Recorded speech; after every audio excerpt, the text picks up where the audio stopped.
Janet Cohn, your host today, along with David Jander, who's back there somewhere behind the scenes. This is our Noontime with the Bulldogs, and I want to thank Mako Medical again. They've been a great sponsor throughout the years, particularly during this year of COVID.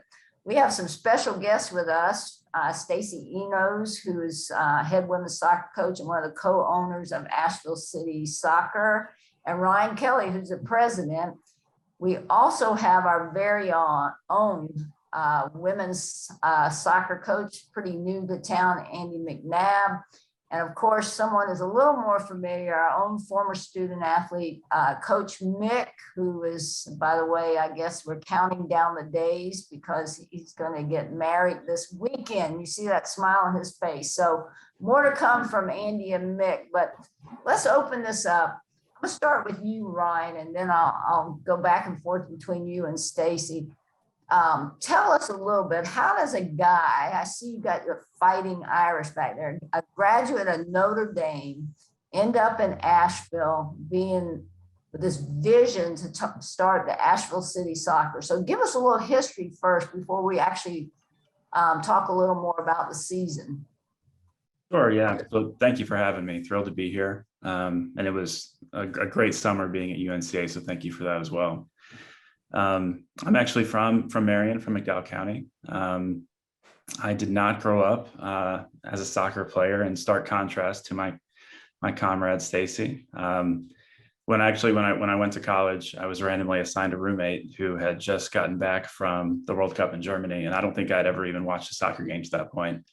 But I was trapped in a small room with him, and kind of rubbed off on me. So fell in love with the game, came home, started working, and late one night I was reading an article about someone who started a team in upstate New York. And I really didn't even know that level of soccer existed. And the more I read about it, it just was evident to me that Asheville would be a perfect fit. So much so that I was shocked that a team didn't already exist.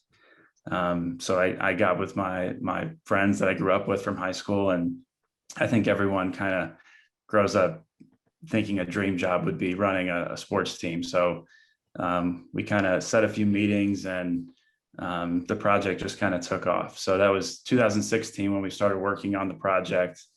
2017 was our first season. We started with the men's team downtown at Memorial Stadium. In 2018, we were lucky enough to convince Stacey to join this crazy project of ours as an owner, and launched the women's team in 2018. We also launched our Just Play initiative, which is kind of our philanthropic arm that year. In 2019, we added AC Academy, which is our youth program. Unfortunately, 2020 was the pandemic year, kind of a lost year for us. In 2021, like I said, we were lucky enough to get back on the field at UNCA. So it's been a whirlwind for sure. It's been a fun, exciting project, and we've been very lucky that the Asheville community has just adopted us and made Asheville one of the best lower level soccer markets in the country.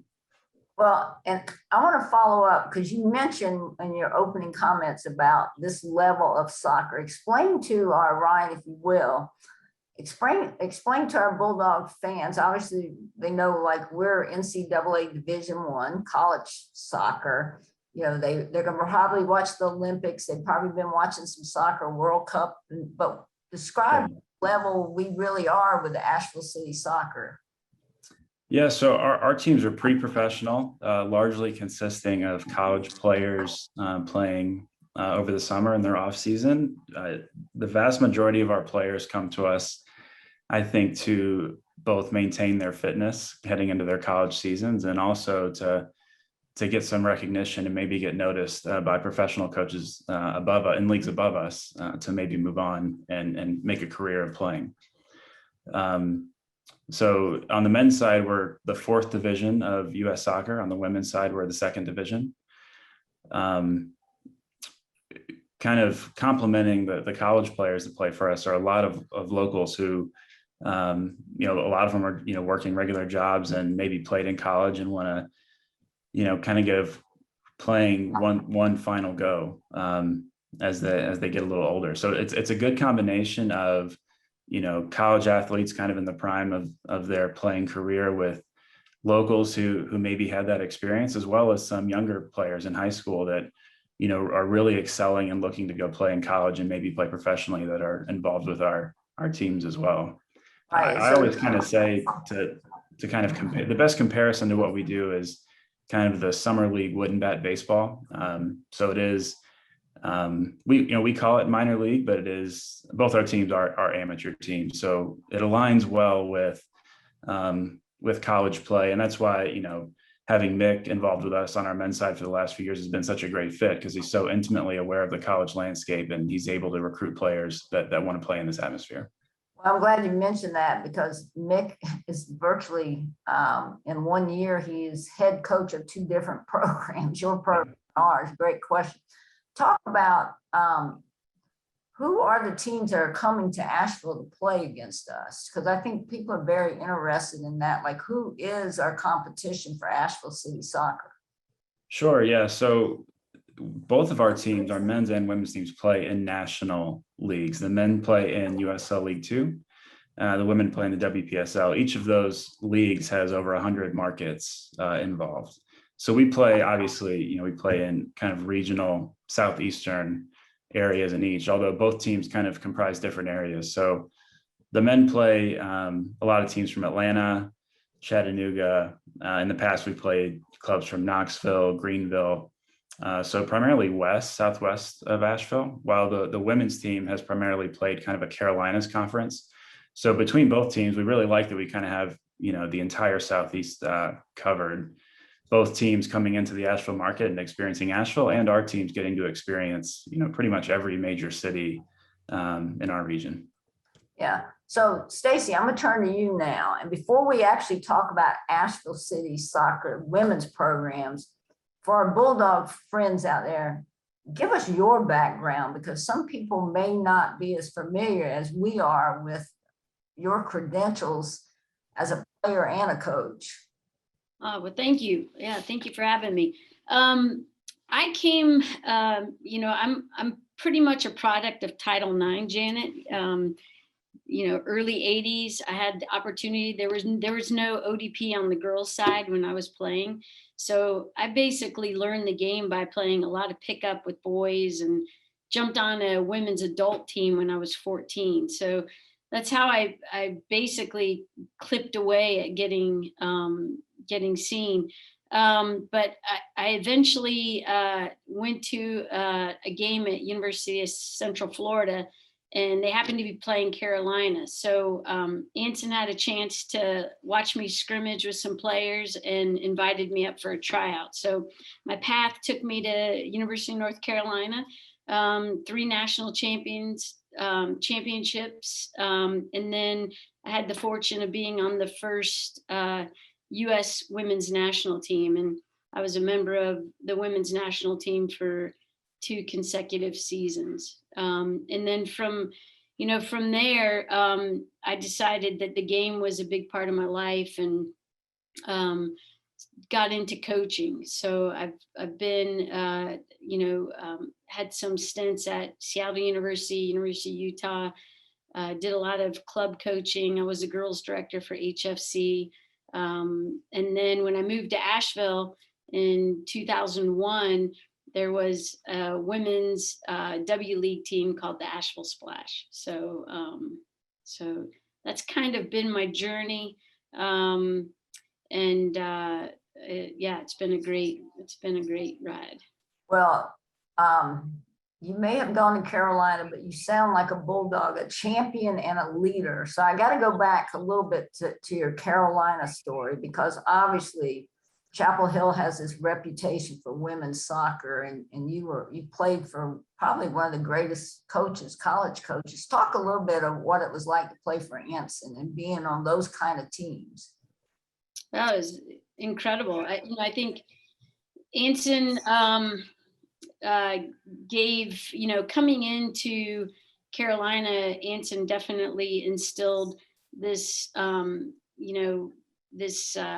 this ability. He basically gave everyone the green card to be competitive and to fight and to want to win and to be physical. And he's a master of breaking the game down tactically. So I think, what he's able to achieve in terms of inspiring young women and putting a quality product on the field has carried. Obviously, he's still there today. So he's been there a long time. And, he wanted all his players to be future coaches and to take the game as far as they could take it. So he's powerful. He's got a great mind for the game, obviously. And he's been an advocate for me. He's been a mentor for me. He's helped me progress through my coaching career. So it's amazing the connections he retains and works to establish after all these years, because there's a lot of us out there. So there certainly are a large amount of alums from Carolina women's soccer. It's just really a fantastic program. Now take us to the U.S. women's national team, because obviously Olympics are getting ready to kick off. And how was that experience different than a college national championship experience that you had? Oh, night and day. For the women's national team, before the U.S. team formed, there were some paper teams, and then the sports festivals started. So we were at a sports festival in 1985, and there wasn't a lot of awareness that this team, they were going to create a team out of this sports festival, and that we were going to basically head over to Italy soon afterwards. So the sports festival wrapped up, and we were all sitting, all division, and the country is broken up north, south, east, west. And they read off names like, you're on the first women's national team and we're going to Italy. I remember it was like, you get to go home. This is in Baton Rouge. You get to go home, pack your bag, get a passport. We flew to New York, trained for 3 days. And then we hopped on a plane, landed in Milan, hopped on a bus and drove all the way to Jesolo, which is up on the Adriatic, and then got sent to walk through a parade the next day and opened up to Italy. And, and we lost, but the whole experience was, in 1985, you were spinning a globe to figure out where you were going. There were no cell phones. I remember trying to get on the payphone and call my parents and, just share a conversation with them. So, and the stadium was packed, and the town was a small town, and the streets were lined, and the fans just really embraced us. And so when we were walking into the stadium, they started, they were chanting, and we thought they were booing us, and they were just chanting, and they had smiles on their faces, and they were applauding us, and there were thousands of people there. And then we realized they were saying USA for USA. They were going USA, USA. And it was magical. It was such a great moment. I hold so dear to my heart to stand on the field for the first time and represent our country and sing the national anthem. And we were exhausted in our opener. I mean, it had been a lot of travel, a lot of driving, kind of getting thrown from one situation to another. And we lost the match, but we were in it. Once we got our legs, we kind of got in it. And by the end, we definitely had found our form. But what we did do is we made an impression and let people know we were here to stay. So. Wow. And Stacey, you mentioned this is going to be a question for both you and Ryan. But before I ask the question, I want our Bulldog friends to know out there, right here in Asheville, North Carolina, the kind of quality soccer coaches and people we have involved is just amazing. And certainly a great youth program. And Asheville City Soccer is obviously really developing. But Stacey, you mentioned fans. And for anybody that, whether it was at Memorial Stadium or even here at Greenwood Field, y'all have created this atmosphere. Talk a little bit about how that came about and why it's so much fun to come to one of your matches. Ryan, you want to take that? Sure. Yeah. I think it's important to say that, that really special soccer community certainly predates Asheville City.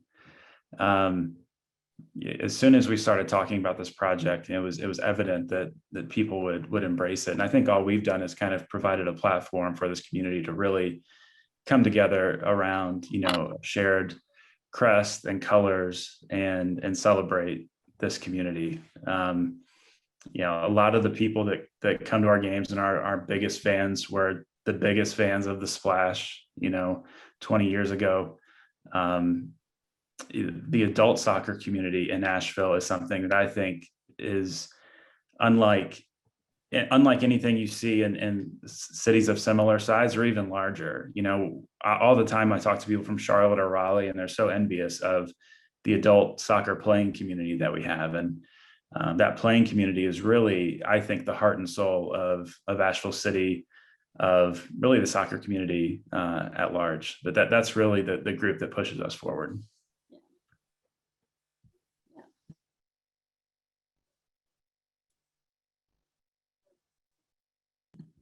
Janet, I think you're on mute. You would think after all the Zooms we've done, we'd come off of mute. But I was going to say, Stacey, describe it to us. When someone comes out there, what all do they see that's going on besides a great soccer match? Yeah. I think, we treat it, it's a business model for Asheville City. So we do a really good job of, creating an event. And we have our tent, we have our merchandise. We want to make sure there's food to eat, there's drinks. We support the South Slope Blues, who's our fan base. And that's, they're pretty critical in terms of just keeping the atmosphere alive. And they have their banners that they bring. So if you're a fan and you walk in and you're a family, it's such a wonderful place to come for an evening game, spend, $20 and have great entertainment, something to eat. You could get a drink, your kids could go play and watch the game. Hopefully they're watching the game. But there's lots of chanting and singing and just involvement. It's a true inclusive experience. And the players really get behind the fans, and it's fun to watch players score goals and run over to the fans instead of their coaches or their teammates. It just shows you how much they really appreciate the fans wanting to watch the match. Yeah, it is. It's a great atmosphere. And your attendance, obviously this year we had a little COVID going on, but we were able to, but even at Memorial, the attendance has been great. Yeah. Lots of people come out. Ryan, you mentioned a little earlier too, because I want people to understand that y'all also are very mindful about giving back to the community, developing youth programs. Talk a little more about what you mentioned earlier, your two different programs that are really geared to give back. Yeah, so in 2018, we started what we called the Just Play initiative. And it really, consisted, it was a very basic program at the time. We wanted to donate a soccer ball in the name of every season ticket holder to a local kid in need. We wanted to encourage play in unconventional spaces, knowing that soccer is the world's game. It's the game of the people. And in the United States, unfortunately, that's not always the case. The game can be very expensive when it doesn't need to be, because soccer is a very simple game and all you need is a ball to play. So we wanted to encourage play, indoors in gymnasiums, on the streets, anywhere. We wanted to make sure that access to our games was affordable. So we've always had free admission to our games for kids 5 and under, and half price for kids 12 and under. And we also like to get our players into inner city recreation centers. The city of Asheville Parks and Rec has a great summer program at each of their recreation centers. And we love to send our players to do some soccer programming there, because we think representation is important, and it's important for young kids to see that there are players that look like them, that have succeeded and achieved their goals. And this last off season, we've actually moved Just Play Initiative from a club program to a separate nonprofit 501c3 that has its own board of local influential leaders that can really take Just Play to the next level and expand. And the second thing that we've done is AC Academy, which is a one team, boys and girls, middle school to high school age. So players that really excel in their school teams, club teams, and are interested in playing at the next level. It's essentially a training environment where they get kind of firsthand exposure to our first teams and understand what it takes to play at this level. And that's provided at no charge to players or their families. We fund that through sponsorships and also through the beer wristbands you buy at our first team games. We take donations, and that all goes towards AC Academy.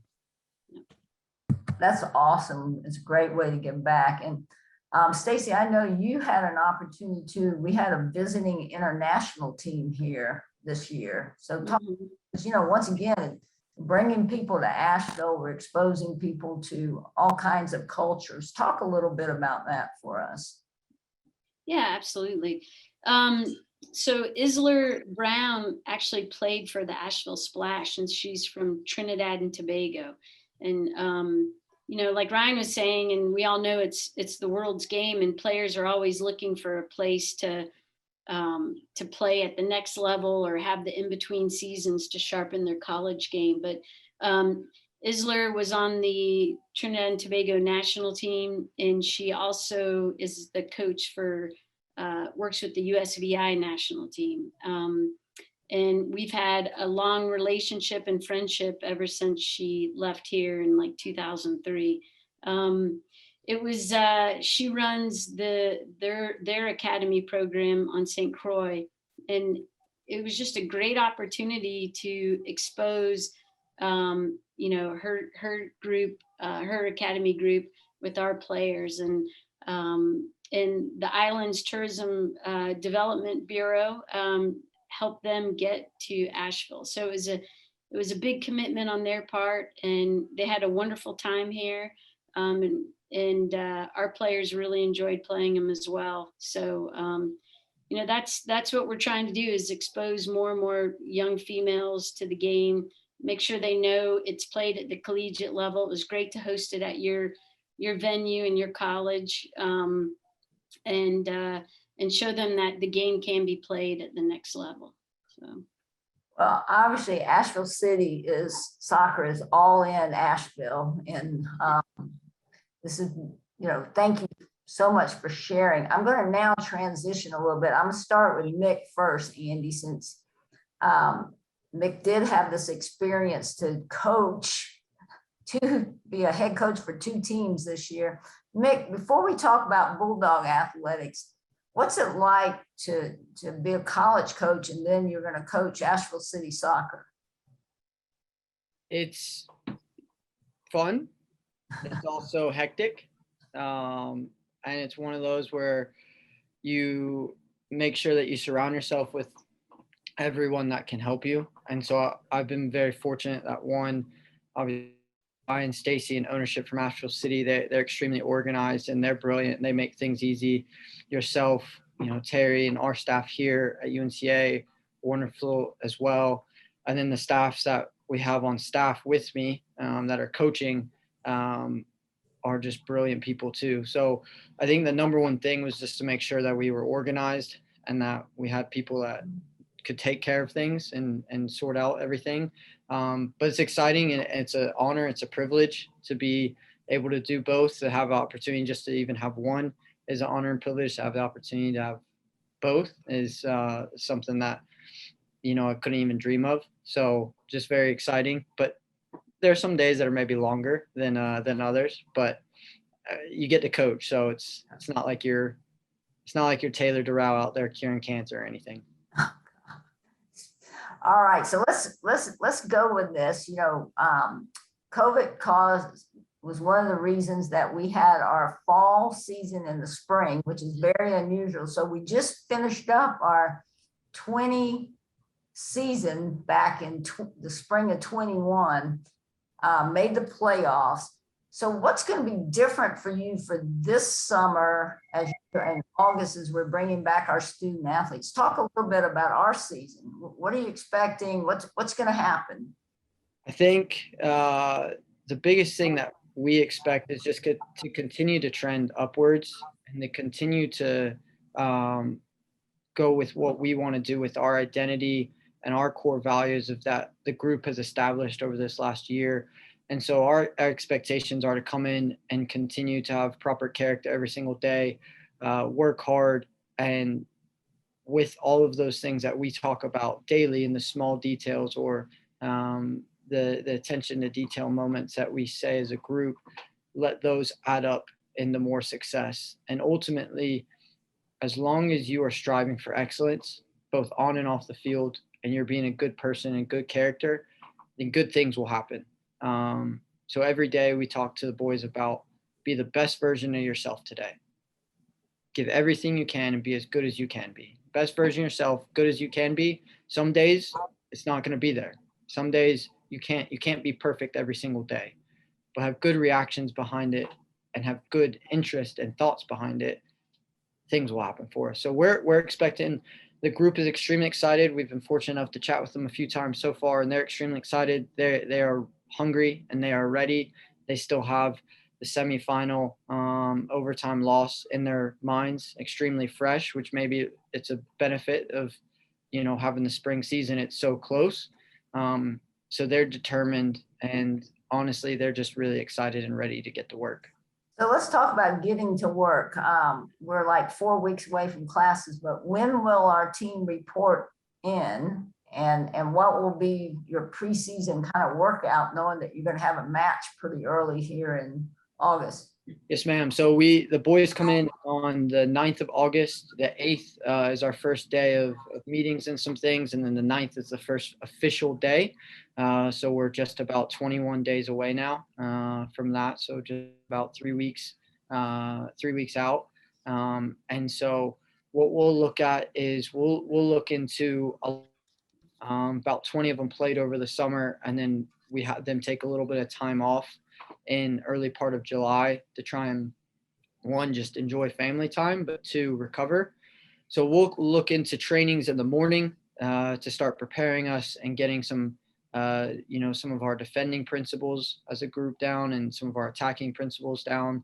And this year we'll have a game on the 16th. So a weekend we'll play instead of doing a game 2 or 3 days in. We wanted to give the group a little bit more time to just adjust and get going.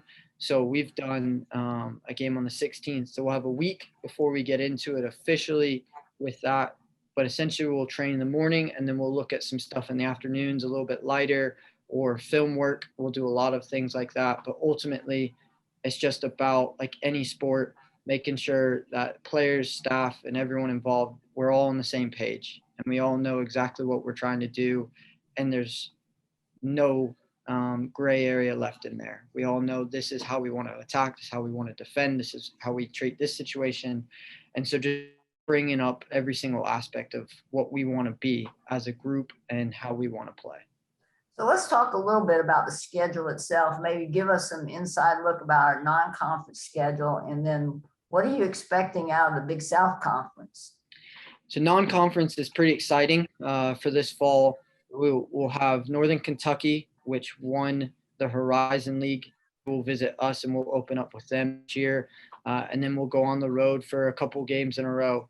We'll go on the road to NC State. So a good group there out of the ACC, and it'll be fun to have our young boys and being challenged right away. And so we'll go from there. We'll go to Belmont, which finished third in the SoCon, and they lost in the SoCon final.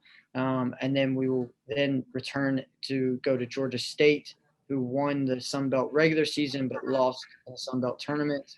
And then finally that little away trip will end with Wofford, another group that's done quite well in the SoCon. and everything. And we'll be able to bring in College of Charleston to Greenwood, which will be a fun one. And we'll be able to bring in Furman, as well as having our conference games. And we're expecting the Big South to be good this year, as it has been over the last 2 seasons. A lot of groups are going to continue to reload or even add to their strength. We know High Point and Campbell are going to continue to try and add, and Upstate will continue to move forward. Gardner-Webb, Winthrop, along with all of them, every single group, and everything. But the fun one, I think potentially the most fun one that we will have will be Presbyterian at home this year, as that will be tied to our Be the Match game. So we're really looking forward to all of them, but that will be a really exciting game too, to be able to have that event. Talk about for our Bulldog friends, because I know Taylor DeRal was very involved, about the Be the Match game, so that people understand what we're going to be doing. Yes, ma'am. So Taylor DeRal, one of our captains here, as well as one of the brightest young men that we've ever had the opportunity to work with. He's works closely with the organization called Be the Match, which works on finding matches for donors with bone marrow and cancer. And he has really led an initiative to not only continue his work with Be the Match, but have them actually be brought into a game and into a setting where we will wear special jerseys that are featured by Be the Match. And we will have a whole event, both Presbyterian, ourselves, the whole thing will be surrounded and really shine on Be the Match, and trying to open up more people to what it really is. And like I said, the simplest way of putting it, that Taylor explains to me at least, is just a way for organization to match patients with people that are able to donate to help with the cancer side of things in their bone marrow. And that'll be a big match for us. And I will say Taylor's been awesome to work with. And I want to thank in advance Adidas and First Team Sports that are going to sponsor that game and provided those jerseys that we're going to auction off, as you said, and raise some money too for Be the Match. So that's really great. Mick, I know every player is important to a coach. So sometimes I hate asking coach to single out any, but why don't you mention some of the incoming players, because some of our Bulldog fans are not familiar with who we've signed yet, and then some of the returning players that you expect to be leaders within the Big South and perhaps even on our campus. Yes, ma'am. So with the group coming in, we've got 4 freshmen, and we'll start with Sam Presser coming from Dallas, Texas, who's attacking type player, whether it's attacking midfielder or center forward. And his dad played at Duke, and we're really excited about him coming in. He was, All-State Texas and MVP of his region, scored too many goals to even remember in his high school career, but he's just an unbelievable person. And I think that kind of goes for everything we talk about as a standard for our group. Is we always start with character. Everything else we'll look into, can they play, the academics, how they are off the field, those things. But number one thing we start with in the first box we check has to be their character, and how are they going to represent our program, our university. And so Sam's a wonderful one. And then moving to North Carolina, we have 2 boys coming out of Charlotte. Jaron James, who's a left-sided player, extremely explosive, very good on his left, but cuts inside well with his right foot. And so we'll be excited to add him into it. And then Brian Wome, who also plays on the same CSA Academy team, center forward, also explosive, good little change of pace, really kind of head down and get to goal. And so we're excited to be able to have both of them at a different dimension for our group, with a little bit of pace and, kind of this attacking premise behind them. And then lastly, but certainly not least, coming from England, we've been able to add Miles Edmondson, who is the captain of Bolton's under-19 side, and another just unbelievable person and character. And we expect him to come in as well and be another champion for everything we do, and another leader for everything we do, based on all of his experiences And thankfully enough, he's talented enough to play in a couple different spots. So we've got those 4 coming in, which we're excited about all of them. And we think all of them are going to have a bright future on and off the field. And then some of the guys coming back, we had, we'll start Izzy Garcia and Larson Hackwers, both were named all tournament team for the Big South, and are guys that led us in minutes played in the spring, and midfielders that just have a good mentality of just go to work and grind as long as you can and do things for the group first and make sure the group finds success. And those 2 embody that. And, Larson being a captain with Taylor, it's great that we have not only leaders, but captains that go and will do anything for their group. And then we've got, Connor and Connor Behan, and then Leon Musel, which both were named all Big South freshman team. And we expect Connor, coming back from went home for a little bit to see his family in Ireland, and Leon did the same, went home to see his family in Germany, which was good. We were happy for them because they couldn't really go home any other time during the year due to COVID. So we were glad they got to go home for a little bit. We expect both them to come in really sharp and fit and have good mentality and leadership. But then there's honestly, I know I can't, but I could go through all 27 on our roster this year, and every single one is someone that we expect to play and do well. You had AJ DeVivo that probably played the most minutes out of any player in our entire roster in the USL2 this year. He was a mainstay for Wake FC. And just contributed massively to them, but he also did for us, and he was a traditional starter. And then we had a couple boys that played in Oklahoma that went out and played large minutes out there. So we expect the entire group, from top to bottom, every single one of them, to really come in and be able to contribute both on and off the field, and understand that they're continuing to try and what we say all the time. We're not changing a program. We're guiding a program to a higher level, and we're guiding a program to a level that we all want to make and leave in a better place when we're done with it. So we're just really excited to have the entire group back and all the boys back on campus. Spoken like a true leader. I got one more question for you Andy's over there just waiting to chime in. I can tell he's like, oh no, I'm last. So wedding plans, big weekend. Are you nervous? The only thing I'm nervous about is I just want it to go smoothly for my wonderful bride to be, because she is a true champion and a true leader.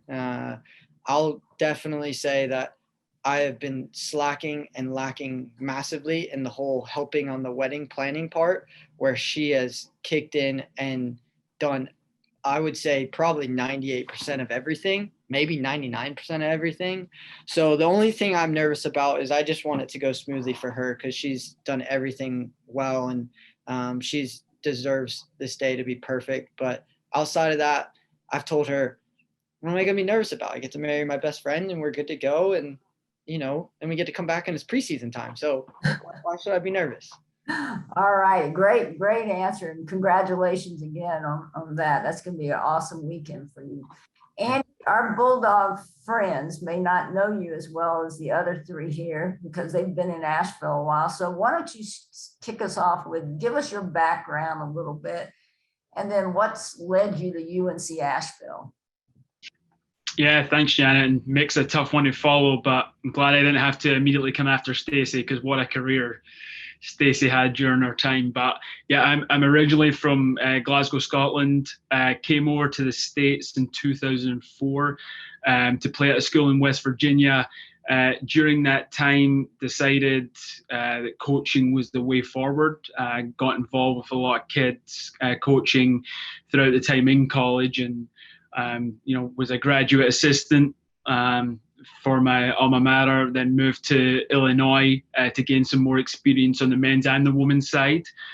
Decided women's soccer was, where I wanted to be. And through that journey, ended up back in West Virginia again for a couple of years, a head coach.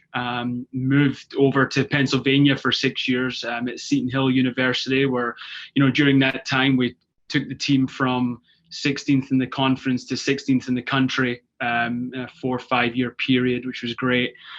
Moved down to North Carolina at Barton College. We were there for 2 years, made great strides forward, and the opportunity came to be here at UNC Asheville, and it was just something that we felt that we just couldn't say no to, and put the program where it should be. Well, you talk about we, and so I'm assuming you're also talking about, let's tell our friends, if they don't know, who your assistant coach is, and a little bit about what you're looking forward to do here since you've arrived. What have you been doing? How are you getting ready for the season? Yeah, so part of our staff will be Bella Iorio, who was an alumni of the women's soccer program. And for me, that was vital to have an alumnus as part of the coaching staff.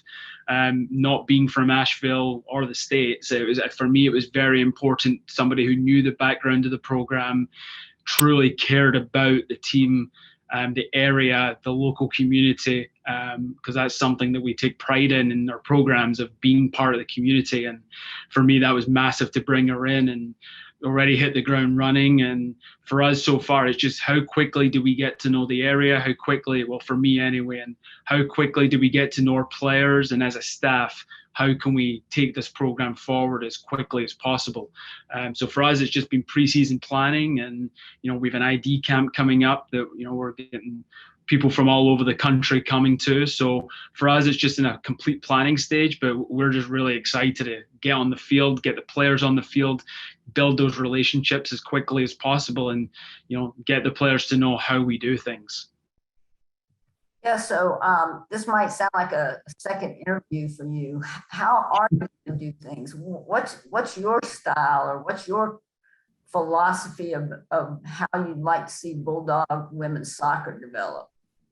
Yeah, for us, I think that starts from preseason, and having the ball at their feet as much as possible. And with the position that the team's unfortunately been in the past couple of years, how do we improve that? Well, we want to, give the team an identity, getting them on the ball as much as possible, creating an environment where they really enjoy training sessions. They're working hard. They have that blue collar mentality of let's work hard for each other. Let's grind our way through games, but at the same time, let's play with a bit of passion, and let's make it exciting, and let's be attacking, and let's try and outscore teams at that point. And that's been if you look back at my programs, last year during a COVID year, we were top 20 in the country in goal scoring. The year before, at Barton, we took the team from near the bottom of the league in goals to top in shots and top 3 in goals. And for us, that's just the way we like to play. We like to be open, we like to be expansive, and I like to enjoy coming to work every day, and that's the way that I want the players to feel coming to training session, that they're excited to be there and they're looking forward to what's ahead. Well, talk a little bit about when are you bringing our women's team back, and what's the schedule looking at like for non-conference and conference? Yeah, for sure. So we move in on the 4th of August. We get our first, with an exhibition game on the 14th of August. So we have a bit of time there, but we can really work hard on the training field before we have them in a game setting against someone else. So we'll play Georgia Southern. Our first competitive game is against App State at home on the 19th of August. We've got a pretty difficult non-conference schedule, I would say. We then go on the road to Western Carolina, on the road at Furman, who just had a great season. We're back at home for a 5-game homestand, which will be great. Home to ETSU, home to Elon, who have just been improving every single year. They had an excellent year this year. Indiana State at home, the Citadel, and then we end at home to Davidson, who just had a fantastic year as well. Then we start conference play, and then it will just be about how do we make the playoffs as quickly as possible. Our conference at the top end is pretty daunting with, Campbell making the NCAA tournament this past year, and they were just phenomenal at the end of the season, and beating High Point in the final, and a great advertisement for Big South women's soccer. A very high scoring game. The goals were flying in every 5 minutes, and that was High Point's only loss of the season. So for our top two teams to be that exciting, that's exciting for us because that's where we want to be, and those are the teams we want to play against. For our goal for this year is let's see how we progress through the year. And by the time we get to conference play, hopefully we're very competitive, and our goal is to try and make the playoffs. Yeah, and tell us a little bit what our roster looks like. How many new players we'll have, returning players? Yeah, so we're going through a bit of a turnover in the next couple of years as far as people graduating, people coming in. This year, we're going to have 11 young women coming into the program, including 2 transfers that should be getting over the line here in the next day.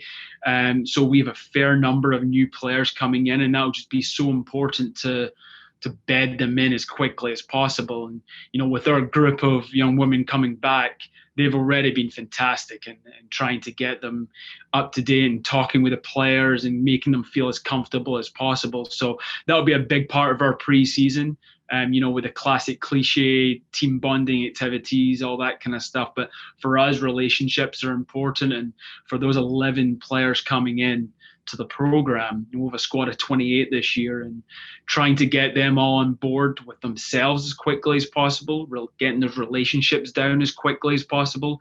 That's going to be the task for preseason for us. So quite a large number, and we've got a few seniors this year, so it'll be the next going into next fall as well. We'll have about 8 to 10 for next fall as well.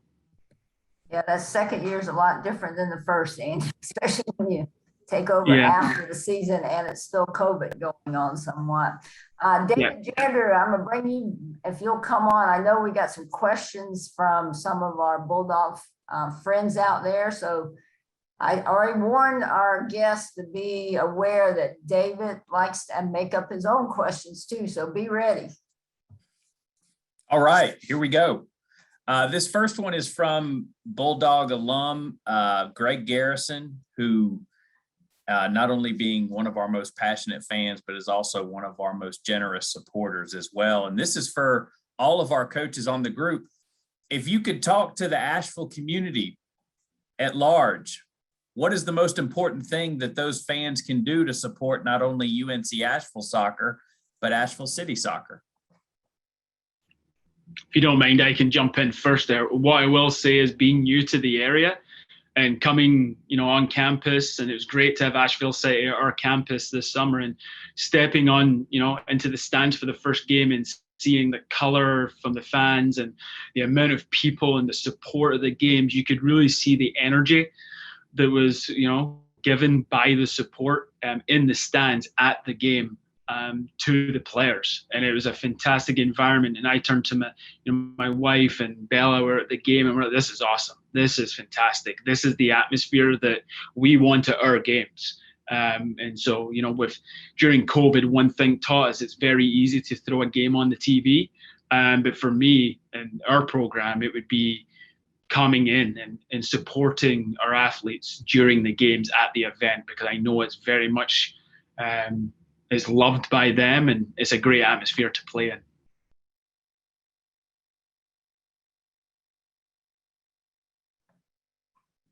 How about Stacey? The same question for me? Yes. Yeah, I echo Andy's sentiments. I think it's important to just being at an event, a live event in person, and is a wonderful experience. And I think as a fan, just players love the songs. They love to hear their names. They love people celebrating really quality, when a ball gets played around the back and a great ball gets flighted in, and there's a great opportunity, just that applause, that recognition, a great keeper save. It just what kind of builds on this momentum forward that keeps bringing folks out to games and players acknowledging it. And we do a really good job of little media clips that keeps, this age group looking at their phones a little bit and sending comments back and forth. So a true experience in person, you can't beat it. I would just add real quick, staying in touch with us on social media, kind of a unique thing about Asheville City is that we have a relatively short end season and a very long off season. So it's always a challenge for us to stay engaging in the off season. So keep in touch with us on social media. Our shop is open 365. So, buying merch and being ready when season tickets go on sale, that's a big help to the club for sure. I would like to say, I think, Greg Garrison is just like the prototypical example of the best of what the Asheville soccer community has to offer. A legend at UNC Asheville, a local business owner that has been part of what we're doing. I think Greg may have been like the 5th or 6th call I received when we first started this project before we went public. I don't know how we found out, but he found out and he found us and he said, I want what we do to be part of what you're doing and to support you. And whether it's a memorial or this year, it was just so cool to have him be in the mix at an Asheville City game back home for him at UNC Asheville. He's a great example of why this works here. Why Asheville City has been so successful is because there's people like Greg involved in the project. So thank you. Thank you all for chiming in. And Mick, this one's for you from another generous supporter. Rob wants to know if you're going to make sure we get picked last again in the preseason to turn the standings upside down. We'll just take wherever we get placed, and we won't really look at it too much. We're just going to continue to make sure that we focus on what our process is and what we want to do. And at the end of the day, we want to find success and win. But the Big South coaches would like to give our staff a little bit extra motivation, then by all means, go ahead. Yeah, the back part of that answer, Mick, was way better than the coach speak on the front end. I like that part. We'll be sharing that one later on. Andy, Jen has a question for you. How are you guys going to develop the play with passion that you talked about with the roster? Yeah, so I think there's different ways, David, to look at that. For us, we like to empower our student athletes, and with that comes very hands-on in every aspect of the program, where if we're an open door policy to come in and talk about everything they want. And for us, we have that relationship that we can talk about, hey, here's what we're doing, here's our plans.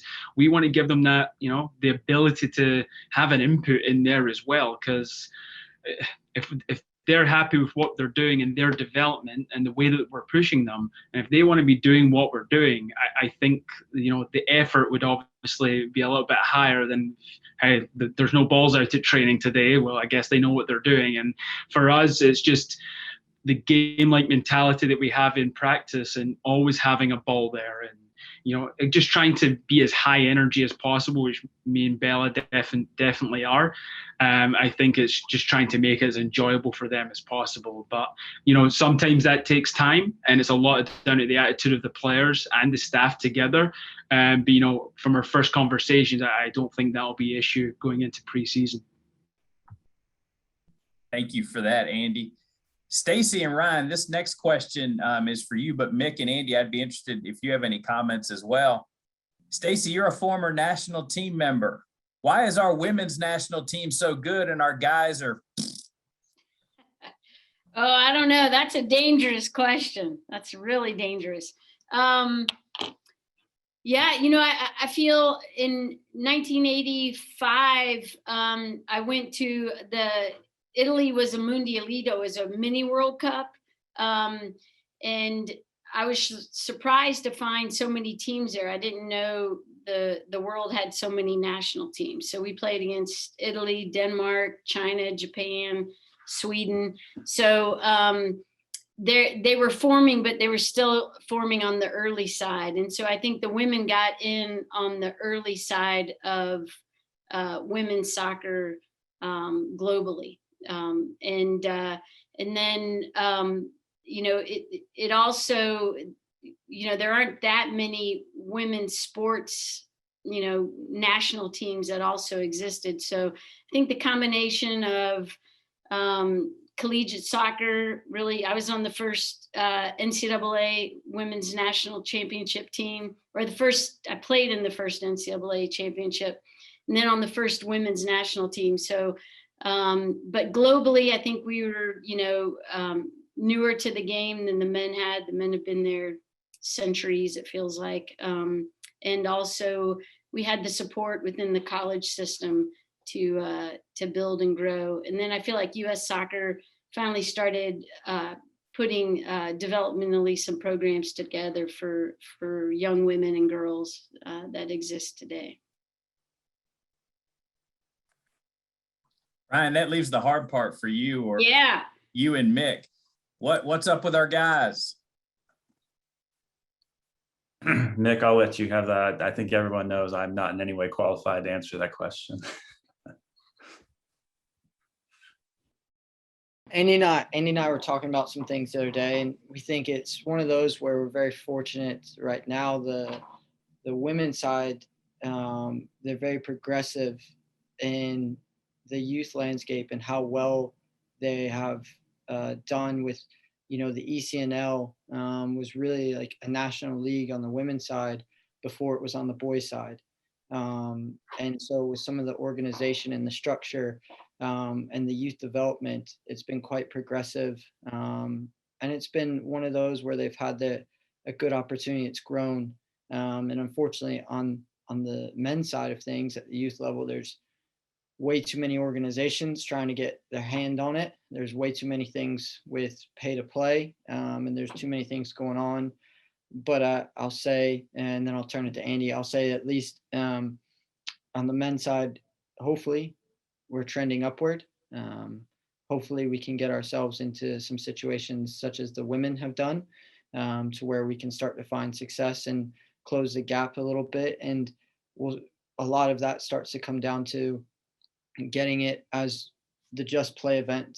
And those organizations, what they've done is trying to come into youth lives earlier, instead of maybe them going into basketball, American football, or baseball. Maybe now we can go into the youth landscape of youth football or youth soccer, and be able to kind of continue to grow there as a UC kind of around the world and whatnot. And we can give you the last word, although Mick, I'm going to figure out a way for our video guys to get my sound effect in with your Big South coaches trash talk. Yeah, David, just just what Mick touched on there. I think from a non-American point of view, like almost every other country in the world, this sport is football, soccer. Whereas over here you have American football, baseball, basketball, and the men's side especially, where it's very much dominated in that sense. So there's so many more other options. Whereas for us, it's just let's go out in the street and kick a ball around. That's second nature at that point. I think that's why other countries in the men's side are just light years ahead in the development in that aspect. And on the women's side, it's just so great to see so many countries now with strong national level representation as well. Just even looking at Scotland, their women are making tournaments, and they made a tournament before the men's team did in the past 25 years. So it's just great growth on there and some competition for the US women now. Well, David, thanks for asking those questions. I want to thank our guests once again for being part of our webinar. One more shout out to Mako Medical.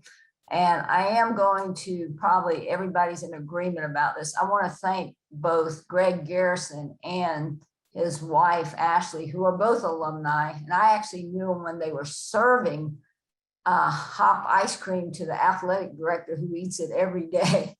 And now, what great successful business owners they are. But even as students, when they were leaving here, they already got the concept of giving back. And so I want to thank Ashley and Greg for all they're doing for soccer, not just at UNC Asheville, but also for Asheville City Soccer, and being so philanthropic to the soccer community is just wonderful.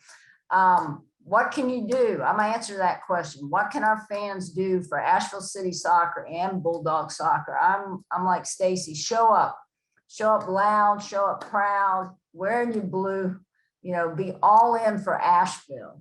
And whether it's soccer or whether it's helping other things in the community, if we do that, we come out of COVID being so much better than we were when we went into COVID. So just show up and be supportive and positive. And once again, thank you to our guests. And we'll be having another one of these coming up soon. And hopefully we'll be having some return of lunch with AD Cone, which is a lot of fun. So thank you all for being on this. We really appreciate it. Have a great afternoon. Bye-bye. Go Bulldogs, go Asheville City Soccer.